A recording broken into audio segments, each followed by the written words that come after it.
নবীজি সিজদায় পড়ে কাঁদতেছেন।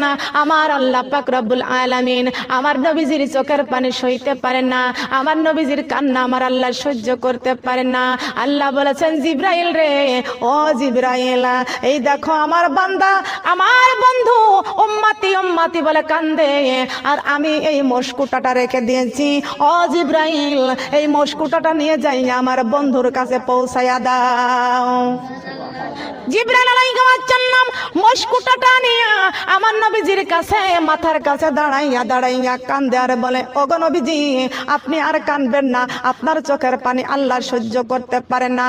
ওগো আল্লাহর নবী, আপনি যদি এইভাবে কাঁদতে থাকেন কিয়ামত আবার শুরু হয়ে যাবে। ওগো আল্লাহর নবী, আপনি মাথা ওঠান, আপনি যে গুনাহগার উম্মতের জন্য কাঁদতেছেন, ওই জাহান্নামের ডাকের চোটে হাসরের ময়দান থরথর করে কাঁপতেছে, আপনার উম্মত গুলো সব বেহুশ হয়ে পড়ে যাইতেছে। ওগো আল্লাহর নবী, আপনি চিন্তা করবেন না, আপনি টেনশন করবেন না, আপনার চোখের পানি মহান আল্লাহ সহ্য করতে পারে না।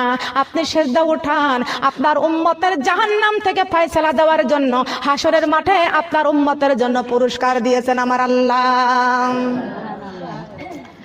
আমার নবীজি যখনই শুনতে পাইছে একটা মশকুটা দিয়েছেন আমার আল্লাহ, আমার নবী কানতে কানতে সিজদাটা উঠাইলেন।